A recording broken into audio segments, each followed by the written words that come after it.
Hello दोस्तों, हम लोग क्वेश्चन करने वाले आज फिजिक्स लेक्चर में विद्युत द्विध्रुव के कारण विद्युत क्षेत्र की तीव्रता अक्षीय स्थिति में। हमारे पास यहाँ पर दो तीन कॉन्सेप्ट बनेंगे, यहाँ पर हमको समझना पड़ेगा। क्वेश्चन समझिएगा ध्यान से। विद्युत द्विध्रुव के कारण अक्षीय स्थिति में विद्युत क्षेत्र की तीव्रता। तो सबसे पहले हमको यहाँ पर समझना पड़ेगा कि विद्युत द्विध्रुव क्या है। विद्युत द्विध्रुव मैंने यहाँ पर बना दिया है कि अल्प दूरी पर स्थित समान परिमाण के विजातीय आवेश समान परिमाण के विजातीय आवेश अगर अल्प दूरी पर स्थित हो तो ऐसे निकाय को हम लोग विद्युत द्विध्रुव कहते हैं। विद्युत द्विध्रुव आघूर्ण यहाँ पर P से हम इसको डिनोट करेंगे। दोनों आवेशों के बीच की दूरी और कोई एक आवेश के गुणनफल को हम विद्युत द्विध्रुव आघूर्ण कहेंगे। यहाँ पर दो तीन कॉन्सेप्ट ध्यान से समझिएगा। विद्युत क्षेत्र की तीव्रता हम लोगों ने इसके पहले के वीडियो में कंप्लीट की है, जिसमें विद्युत क्षेत्र की तीव्रता एक बिंदु आवेश के कारण विद्युत क्षेत्र की तीव्रता को कंप्लीट किया है। उसके पहले हम लोगों ने कूलाम के नियम को समझा है, F इक्वल Q1 Q2 अपन R स्क्वायर, और उसको सॉल्व किया है। देन इसके बाद एक बिंदु आवेश के कारण विद्युत क्षेत्र की तीव्रता और विद्युत क्षेत्र की जो परिभाषा है, विद्युत क्षेत्र की तीव्रता की परिभाषा है, इसको मैंने कंप्लीट किया है। रिवाइज करेंगे हम इस क्लास में। और इंपॉर्टेंट क्वेश्चन याद रखिएगा, विद्युत द्विध्रुव के कारण विद्युत क्षेत्र की तीव्रता अक्षीय स्थिति में।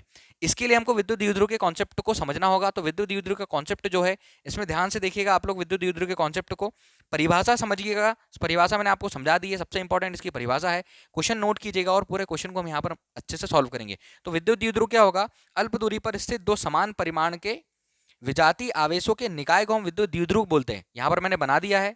विद्युत द्विध्रुव आघूर्ण की अगर हम बात करें तो विद्युत द्विध्रुव आघूर्ण दोनों आवेशों के बीच की दूरी जो अल्प दूरी है उसको 2a बोला है और एक आवेश के गुणनफल के बराबर होता है।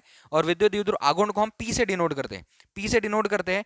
दोनों आवेशों के बीच की दूरी द्विध्रुव लंबाई कहलाएगी। दोनों आवेशों के बीच की दूरी द्विध्रुव लंबाई कहलाएगी। बेसिकली ये चीजें समझना पड़ेगा। दोनों आवेश जो होंगे, एक प्लस आवेश एक माइनस क्यू आवेश, इनके बीच की लंबाई द्विध्रुव लंबाई कहलाएगी। और दोनों आवेशों को मिलाने वाली जो रेखा है वो द्विध्रुव अक्ष कहलाएगी। दोनों आवेशों को मिलाने वाली जो रेखा है वो द्विध्रुव अक्ष कहलाएगी। और इन दोनों के बीच की जो दूरी है ये द्विध्रुव लंबाई कहलाएगी। ये आप लोगों को यहाँ पर याद रखना है। क्वेश्चन पर आते हैं। द्विध्रुव के कारण विद्युत क्षेत्र की तीव्रता, और इसके बारे में और डिटेल से हम लोग बात करेंगे। विद्युत द्विध्रुव क्या है, मैंने आपको परिभाषा से बता दिया है कि एक ऐसा निकाय है जो कि प्लस क्यू और माइनस क्यू आवेशों से मिलकर बना है, जिसके बीच की दूरी अल्प दूरी माना गया है, जिसके बीच की अल्प दूरी 2a है। दोनों के कारण विद्युत क्षेत्र की तीव्रता क्या है कि अगर कोई आवेश दिया होगा तो उस पर विद्युत क्षेत्र उत्पन्न हुआ होगा उस आवेश के कारण, क्योंकि विद्युत क्षेत्र है। पहले विद्युत क्षेत्र की डेफिनेशन देखनी पड़ती है, फिर विद्युत क्षेत्र की तीव्रता की डेफिनेशन देखनी पड़ती है। तो विद्युत क्षेत्र किसी आवेश के कारण उसके चारों ओर का वह क्षेत्र जहां तक हम उसके प्रभाव का अनुभव कर सकते हैं। और विद्युत क्षेत्र की तीव्रता क्या हुई कि उस क्षेत्र के अंदर अगर हमने कोई बिंदु P कंसिडर किया हुआ है जिस पर हमने परीक्षण आवेश रखा हुआ है, P कंसिडर किया हुआ है मतलब एक बिंदु मानना पड़ेगा हमको। Q0 एक परीक्षण धनावेश रखते हैं, उस पर जितना भी बल लगता है उस निकाय के कारण, उस आवेश के कारण, वो विद्युत क्षेत्र की तीव्रता कहलाती है। तो यहाँ पर हमारा कॉन्सेप्ट बनेगा, एक विद्युत द्विध्रुव बना लेते हैं। यहाँ पर हम लोग एक विद्युत द्विध्रुव, एक लाइन भी अगर आप लोग बनाओगे तो भी चलेगा। यहाँ पर मैंने एक विद्युत द्विध्रुव बना दिया है जिसको हम नाम दे देते हैं AB। ये विद्युत द्विध्रुव बना दी हमने, इसको नाम दे दिया AB। यहाँ पर हमने बना दिया इसका माइनस क्यू आवेश, यहाँ पर हमने बना दिया इसका प्लस क्यू आवेश। इसको ध्यान से समझिएगा। ये हमने एक विद्युत द्विध्रुव बना दिया है। विद्युत द्विध्रुव की डेफिनेशन मैंने बता दी है। अल्प दूरी पर स्थित दो समान परिमाण के विजातीय आवेश से मिलकर बना निकाय विद्युत द्विध्रुव कहलाता है। ठीक है, दो अल्प दूरी पर स्थित समान परिमाण के विजातीय आवेश, शब्द याद रखिएगा, समान परिमाण होना चाहिए और विजातीय, एक प्लस होना चाहिए एक माइनस होना चाहिए, वो निकाय क्या कहलाएगा? विद्युत द्विध्रुव। हमने क्या किया, एक विद्युत द्विध्रुव बनाया जो कि माइनस क्यू प्लस क्यू आवेशों से मिलकर बना है। इसके बीच का जो डिस्टेंस है ये आ जाएगा 2a। इसके बीच का डिस्टेंस आ जाएगा हमारे पास 2a जो कि अल्प दूरी है। ठीक है, यहां पर हम इसको प्लस क्यू नाम दे देते, ये हो गया हमारा माइनस क्यू आवेश।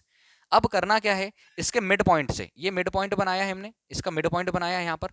जैसे इसका मिड पॉइंट बनाया यहाँ पर, इसको O नाम कंसिडर किया। इसके मिड पॉइंट से इसके अक्ष की, मतलब द्विध्रुव के अक्ष पर एक लाइन बढ़ानी है, द्विध्रुव के अक्ष पर। तो ये अक्षीय स्थिति में हमने द्विध्रुव के अक्ष पर अक्षीय स्थिति में यहाँ पर एक बिंदु P कंसिडर किया है। इस बिंदु P पर हमको इस बिंदु P पर इस द्विध्रुव के कारण अक्षीय स्थिति में विद्युत क्षेत्र की तीव्रता का व्यंजक निकालना ही हमारा कॉन्सेप्ट है। ध्यान से समझिएगा, क्वेश्चन समझिएगा। विद्युत द्विध्रुव के कारण विद्युत क्षेत्र की तीव्रता अक्षीय स्थिति में। तो ये विद्युत द्विध्रुव बना लिया मैंने। अक्ष की स्थिति का मतलब क्या होता है कि जहां आपके पास विद्युत द्विध्रुव रखा है उससे सीधे अक्ष पर आप बनाओगे। जैसे कि ये ग्राफ से अगर हम समझते, तो अगर हमने विद्युत द्विध्रुव रखा है तो एक्स अक्ष ये हुआ, एक्स डेज अक्ष हुआ, ये हुआ वाई डेज और ये हुआ वाई। तो इसका अक्ष की स्थिति कौन सी होगी? ये वाली इसके अक्ष की स्थिति होगी, जिसको हम अक्षीय स्थिति बोलेंगे। और निरक्ष की मतलब इसके मिड पॉइंट से ऊपर की ओर लंबवत ऊपर की ओर एक पॉइंट कंसिडर करोगे तो वो स्थिति होगी उसकी निरक्षीय स्थिति, जो हमारा अगला क्वेश्चन होने वाला है। तो ये हुआ हमारा अक्षीय स्थिति, ये हुआ निरक्षीय स्थिति। इस ग्राफ के हिसाब से आप समझ सकते हो, एक्स वाई की ग्राफ को आप लोग बहुत अच्छे से जानते हो। चलिए यहां से हम आगे बढ़ते हैं। तो माइनस क्यू और प्लस क्यू के कारण हमको इस बिंदु पी पर विद्युत क्षेत्र की तीव्रता चाहिए। इस पर हमने एक पॉइंट कंसिडर किया है P, जिस पर हमने एक आवेश लिया है Q0, जो कि परीक्षण आवेश है। परीक्षण आवेश पर जितना फोर्स उस द्विध्रुव के कारण लगेगा, हमको तब पता चलेगा कि पूरे द्विध्रुव के कारण विद्युत क्षेत्र की तीव्रता, इंटेंसिटी ऑफ इलेक्ट्रिक फील्ड कितनी है। यहां पर हमको ये चेक करना है। चलिए अब हमको इसके लिए माइनस क्यू से P के बीच की दूरी चाहिए, प्लस क्यू से P के बीच की दूरी चाहिए। हमने इसको A और B बोला है। जैसे मिड पॉइंट लिया है यहाँ से, तो मिड पॉइंट अगर यहाँ पर लिया है, ये पॉइंट P जो है ये R डिस्टेंस पर कंसिडर किया हुआ है। जैसे पॉइंट P लिया हुआ है यहाँ से, P O से, O मिड पॉइंट हो गया, तो यहाँ से यहाँ के बीच का डिस्टेंस हो गया A हो गया, और इतना डिस्टेंस हो गया हमारे पास A। डायग्राम को बहुत अच्छे से समझिएगा और बनाइएगा। तो पहले प्लस क्यू से बिंदु P के बीच की दूरी चाहिए, मतलब प्लस क्यू से बिंदु B के बीच की दूरी ये हो जाएगा हमारे पास BP। तो BP कितना हो जाएगा, ये वाला BP। देखिए पूरा अगर मैं एक लाइन बनाऊं, ऐसी सीधी सीधी लाइन बना देता हूं, ये है O, यहां पर बीच में हमारे पास B और यहां पर P है। हमको O से P की वैल्यू पता है, O से P की वैल्यू पता है, ये R है, और हमको O से B की वैल्यू पता है, ये स्मॉल a है। ठीक है, या अगर हमको नंबर से इसको देखें तो ये पूरा 7 है और ये वाला 3 है। अब जब हमको B और P चाहिए होगा, तो B और P चाहिए होगा तो नॉर्मल हम 7 में से 3 माइनस कर देंगे, ये 4 बच जाएगा। लेकिन जब ABC होता है तो थोड़ा सा समझना पड़ता है। BP इज इक्वल्स टू क्या होगा, ये पूरे में से हम इसको माइनस कर देंगे, हमारे पास BP बचेगा, क्योंकि ये वाला भाग हमारे पास नहीं है, यही हमको चाहिए। तो BP क्या आएगा, ये जो BP आएगा ये आएगा OP माइनस OB, ये रहेगा R minus A। Plus Q के कारण बिंदु P पर इसके बीच का डिस्टेंस, क्योंकि डिस्टेंस चाहिए होगा। जब भी हमने विद्युत क्षेत्र की तीव्रता निकाली है, उससे पहले बल निकाला है, तो बल किस पर डिपेंड करता है, दोनों आवेशों की दूरी के, दोनों जो बल की बात, कूलाम के नियम की बात हो रही है, दोनों आवेशों के बीच की दूरी के वर्ग के व्युत क्रमानुपाती होता है। और विद्युत क्षेत्र की तीव्रता में equal 1/4πε0 into q upon r square, हमने एक बिंदु आवेश के कारण विद्युत क्षेत्र की तीव्रता निकाली है। तो एक बिंदु आवेश के कारण विद्युत क्षेत्र की तीव्रता का कॉन्सेप्ट कंप्लीट कर चुके हैं। कंप्लीट कीजिएगा, समझिएगा। चलते हैं यहाँ से। ये बीपी हो गया। अब हमको ए से पी के बीच का डिस्टेंस चाहिए, तो ए से पी के बीच का डिस्टेंस हो जाएगा हमारे पास AO प्लस ये हो जाएगा हमारे पास OP, तो ये हो जाएगा R प्लस A। ये हमारे लिए बहुत इंपॉर्टेंट था, डिस्टेंस हमको पता होना चाहिए था। अगर हम डायग्राम के बारे में लिखना चाहे तो डायग्राम के बारे में आप क्या लिखोगे, संलग्न चित्र में एक विद्युत द्विध्रुव है जो प्लस की और माइनस की आवेशों से मिलकर बना है, जिसके बीच की दूरी 2a है। हमने क्या किया है, द्विध्रुव के अक्षीय स्थिति में R दूरी पर एक बिंदु P कंसिडर किया है, जिस पर हमने धनात्मक परीक्षण आवेश Q0 लिया है। हमको उस पर विद्युत क्षेत्र की तीव्रता की गणना करनी है, विद्युत क्षेत्र की तीव्रता की गणना करनी है, और हम उस पर विद्युत क्षेत्र की तीव्रता की गणना करेंगे। अब देखिए यहां से, देखिए अभी यहां पर प्लस क्यू आवेश है, यहां पर पॉजिटिव परीक्षण धनावेश धनात्मक होता है, परीक्षण धनावेश धनात्मक होता है, तो ये भी धनात्मक, ये भी धनात्मक, समान आवेशों में प्रतिकर्षण होता है। तो इस प्लस क्यू के कारण बिंदु P पर विद्युत क्षेत्र की तीव्रता मैं यहां पर बना देता हूं, ध्यान से देखिएगा। विद्युत क्षेत्र की तीव्रता का डायरेक्शन क्या बनेगा, ये बन जाएगा E1। प्लस क्यू के कारण बिंदु P पर विद्युत क्षेत्र की तीव्रता E1 होगी। एक आवेश ये है, ये भी परीक्षण धनावेश है, तो समान आवेशों में प्रतिकर्षण होता है, समान आवेशों में प्रतिकर्षण होता है, like charge repel each other. तो बिंदु B मतलब प्लस क्यू आवेश के कारण, यहां पर लिखेंगे हम प्लस क्यू आवेश के कारण बिंदु P पर विद्युत क्षेत्र की तीव्रता, विद्युत क्षेत्र की तीव्रता प्लस क्यू आवेश के कारण बिंदु P पर विद्युत क्षेत्र की तीव्रता ये हो जाएगी हमारे पास E1 इक्वल। E1 के लिए आप यहां से लिख लीजिए, जो एक बिंदु आवेश के कारण आपने विद्युत क्षेत्र की तीव्रता निकाली। देखिए लेकिन यहां पर आ जाएगा 1/4πε0 के into Q upon are square. Plus Q है, आर स्क्वायर है, आर मतलब कहां से यहां तक का डिस्टेंस B से P तक का डिस्टेंस। तो BP, इसको हमने क्या लेट किया है, BP, हम इसको लिख देंगे BP वेक्टर दिशा में, इस दिशा में। तो E इक्वल इसका स्क्वायर आ जाएगा, इक्वल 1/E1 इक्वल 1/4πε0 के इंटू क्यू अपॉन BP की जगह पर हम लोग लिख देंगे R minus A whole square, equation number 1। ये था प्लस क्यू आवेश के कारण बिंदु P पर विद्युत क्षेत्र की तीव्रता। सेम ऐसे हम किसके निकालेंगे, माइनस क्यू आवेश के कारण बिंदु P पर विद्युत क्षेत्र की तीव्रता। तो माइनस क्यू आवेश के कारण विद्युत क्षेत्र की तीव्रता चेक कीजिएगा, ये बिंदु P है, ये माइनस क्यू है, धनात्मक और ऋणात्मक दो असमान आवेशों में आकर्षण होता है, unlike charge attract each other, दो असमान आवेशों में आकर्षण होता है। तो यहाँ पर निकाल लेंगे हम E2, E2 equal 1/4 pi epsilon not into के into Q upon are square है, AP आएगा तो यहाँ पर आ जाएगा AP का स्क्वायर। तो E2 इक्वल आ जाएगा हमारे पास 1/4 पाई एप्सिलॉन नॉट के into Q upon AP square लिखा है, AP की वैल्यू निकाली हम लोगों ने R प्लस ए। अब देखिए दोस्तों होता क्या है, कहीं कहीं पर हम लोग 1/4 pi epsilon not capital K के प्लेस पर स्मॉल k लगाकर भी काम चला लेते हैं। जैसे कि हमने इसमें निकाला था F अनुक्रमानुपाती Q1 Q2, F अनुक्रमानुपाती 1/r square, F जैसे अनुक्रमानुपाती का यहाँ पर ये आएगा, दोनों को मिला देंगे तो R square, F equal K Q1 Q2 upon R square. लेकिन हमने यहाँ पर K की वैल्यू साथ में रखकर ही क्वेश्चन को सॉल्व कर रहे हैं हम लोग। तो अगर आप सीधा सीधा भी करते हो तो कोई दिक्कत नहीं है, आप कंफ्यूज मत होइएगा, यहाँ से क्वेश्चन को आराम से सॉल्व कीजिएगा। ये कुलाम का नियम था। चलिए अब देखिए हमको क्या चाहिए, परिणामी विद्युत क्षेत्र की तीव्रता, परिणामी विद्युत क्षेत्र की तीव्रता, resultant intensity of electric field, resultant परिणामी विद्युत क्षेत्र की तीव्रता चाहिए। क्योंकि एक ऐसा बल ऐसा लगा रहा है तो विद्युत क्षेत्र की तीव्रता का डायरेक्शन भी ऐसा होगा, एक बल इधर लगा रहा है तो विद्युत क्षेत्र की तीव्रता का डायरेक्शन भी ऐसा ही होगा। अब दोनों का परिणामी निकालना है तो परिणामी E इक्वल हो जाएगा हमारे पास E1 माइनस E2। दोनों विद्युत क्षेत्र की तीव्रता को हम लोग क्या कर देंगे, माइनस कर देंगे, तब हम क्या निकाल लेंगे यहाँ से, परिणामी विद्युत क्षेत्र की तीव्रता। तो परिणामी विद्युत क्षेत्र की तीव्रता E equal E1 minus E2। कैसे लिखा है हमने, इसको आप लोग ध्यान से समझिएगा, क्योंकि दो बल और विद्युत क्षेत्र की तीव्रता का डायरेक्शन भी अलग अलग डायरेक्शन में हो रहा है, अलग अलग डायरेक्शन में। तो इसके कारण जब विद्युत क्षेत्र की तीव्रता चाहिए होगी तो हम परिणामी विद्युत क्षेत्र की तीव्रता निकालेंगे।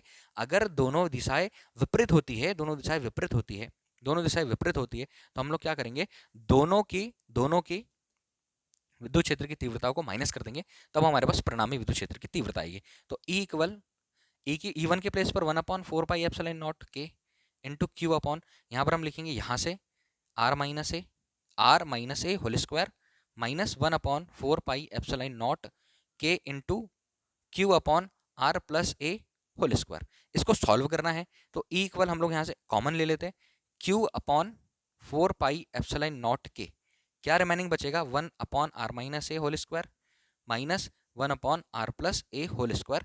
यहाँ से चेक कीजिएगा, Q upon 1/4 pi epsilon not common निकाल लिया, 1/r minus A square minus 1/r plus a square. अब दोस्तों यहाँ से समझने वाली बात है कि यहाँ पर हम इसका एलसीएम कैसे लेंगे सॉल्व करने के लिए, और एलसीएम क्या आएगा, r minus A square r plus a square. तो एलसीएम आएगा हमारे पास r minus a r plus a r plus a. अब समझिए r minus a r plus a, ये हो जाएगा a minus b a plus b equal a square minus b square. तो इसको हम लिख लेंगे आर स्क्वायर माइनस ए स्क्वायर, और ये वाला एक ये वाला और ये वाला ये हो गया r minus a r plus a, ये हो जाएगा हमारे पास आर स्क्वायर माइनस ए स्क्वायर, पूरे को मिला देंगे तो आर स्क्वायर माइनस ए स्क्वायर पूरे का होल स्क्वायर।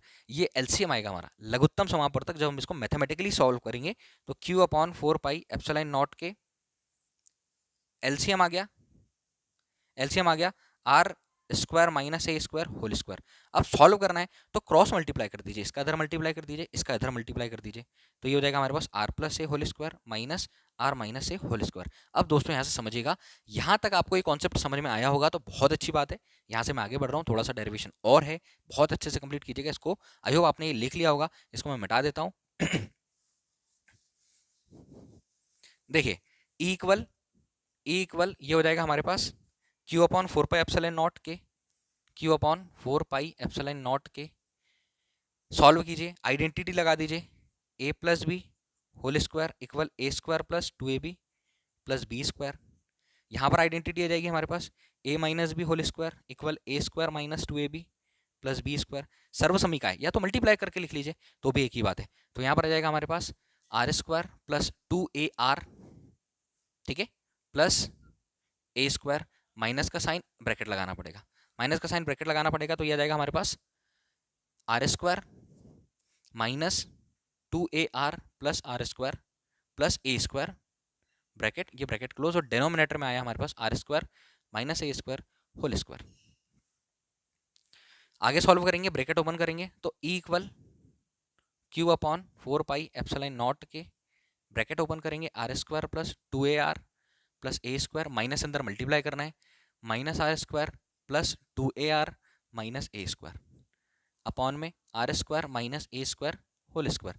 इससे ये कैंसिल, 2ar से 2ar कैंसिल, ए स्क्वायर, सॉरी ये 2ar से 2ar कैंसिल नहीं होगा, दोनों पॉजिटिव साइन है, इससे ये cancel, E equal remaining Q upon 4 pi epsilon not, यहाँ पर बचा 2ar 2ar, तो ये हो जाएगा 4ar upon are square minus A square पूरे का होल स्क्वायर। कॉन्सेप्ट समझिएगा यहाँ पर, कॉन्सेप्ट क्या है, concept E equal Q upon 4 pi epsilon not into 4ar आया, इसको हम और क्या लिख सकते हैं, इसको हम लिख सकते हैं ई इक्वल क्यू या 1 अपॉन 4 पाई एप्सिलॉन नॉट के, 2ar को हम लोग लिख सकते हैं 2a इंटू ये वाला q into 2r upon are square minus A square पूरे का होल स्क्वायर। आई थिंक दोस्तों यहाँ तक समझ में आया, ये आप लोगों ने नोट कर लिया होगा, यहाँ पर हमने क्या बनाया है इसको समझिएगा, यहाँ से इसको समझिएगा, बस थोड़ा सा और बचा हुआ है, थोड़ा सा और कंप्लीट करना है, यहाँ से समझिएगा ध्यान से। आर स्क्वायर माइनस ए स्क्वायर है, r is very much greater than of a, यहाँ पर एक टॉपिक एक वैल्यू लगेगी, क्योंकि ये देखिए अब हमको विद्युत क्षेत्र की तीव्रता निकालनी है तो कोई एक डिस्टेंस चाहिए हमको, तो ये जो 2a बोला था हमने ये अल्प डिस्टेंस है, a और अल्प है, कम है। विद्युत द्विध्रुव की परिभाषा ही है हमारी, विद्युत द्विध्रुव की परिभाषा कि कोई समान परिमाण के विजातीय आवेश अगर अल्प दूरी पर रखे हुए होंगे तो वो एक निकाय जो रहेगा वो विद्युत द्विध्रुव कहलाएगा। तो अब दूरी तो चाहिए होगी ना विद्युत क्षेत्र की तीव्रता निकालने के लिए, तो यहाँ पर a जो दूरी है वो बहुत कम है, इस वजह से हम इस a को कितना जीरो नेग्लिजिबल एकदम नगण्य मानेंगे, तब हमारे पास E इक्वल क्या आ जाएगा 1 अपॉन 4 पाई एप्सिलॉन नॉट के इंटू एक और कंडीशन यहाँ पर हम अप्लाई कर सकते हैं, P इक्वल होता है 2a into Q, P equal होता है 2a इंटू क्यू, मतलब दोनों आवेशों के बीच की दूरी द्विध्रुव की और एक आवेश का गुणनफल विद्युत द्विध्रुव आघूर्ण कहलाता है, जिसको हम P से डिनोट करते हैं। तो 2a इंटू क्यू के प्लेस पर हम लोग लिख देंगे 2pr अपॉन यहाँ पर क्या बोला है r is very much greater than of a, तो आर ए इक्वल 0 हो जाएगा, तो यहाँ पर बच जाएगा आर स्क्वायर और ये वाला स्क्वायर ये वाला, इससे एक आर कैंसिल हो जाएगा, तो ई इक्वल हमारे पास बचेगा 1 अपॉन 4 पाई एप्सिलॉन नॉट के into 2p upon are square था, आर की पावर 4 हो जाता है, आर की पावर 4 को 4 टाइम लिखकर एक आर से ये वाला आर कैंसिल कर दिया, आर की पावर 3 हमारे पास रिमेनिंग बचा है, ये हो जाएगा हमारा एनसी इनवर्स।